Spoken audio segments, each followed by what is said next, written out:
Doctor Himanta Biswa শৰ্মাই এই যি ৰংঘৰ প্ৰকল্পৰ কাৰণে যি আগ্ৰহ প্ৰকাশ কৰিছে, ৰংঘৰ প্ৰকল্পৰ কাৰণে 118 কোটি টকাৰ চেংচন কৰি দিছে আৰু লগতে 118 কোটি টকাৰ লগতে প্ৰায় 31 কোটি টকাৰ আমাৰ ল্যান্ড কম্পেনসেশনৰ কাৰণে, ল্যান্ড একুইজিশনৰ কাৰণে প্ৰদান কৰিছে। তাৰ ফলত আমি এনেকৈ এটা খুব সুন্দৰ প্ৰকল্প ইয়াতে আৰম্ভ কৰিবৰ কাৰণে সক্ষম হৈছোঁ। তাৰ সেই সপোনৰ আৰম্ভণি আজি হৈছে। আপোনালোকে সকলোৱে জানে যে আমাৰ শিৱসাগৰখন সাংঘাতিক ধৰণে অনুন্নত এখন ঠাই। এফালে হয়তো যোৰহাটলৈকে কিছু উন্নয়ন হৈছে আৰু আমাক পাৰ হৈ গৈ ডিব্ৰুগড়তো কিছু উন্নয়ন হৈছে, কিন্তু আমাৰ শিৱসাগৰখনত সঁচাকৈ উন্নয়নে একেবাৰে ভালকৈ স্পৰ্শ কৰিব পৰা নাই।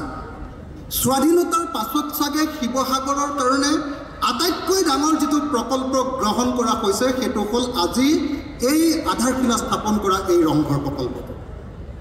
আৰু এই প্ৰকল্পটো সন্মানীয় মুখ্যমন্ত্ৰী ডাঙৰীয়াই এই প্ৰকল্পটো অনুমোদন দিছে।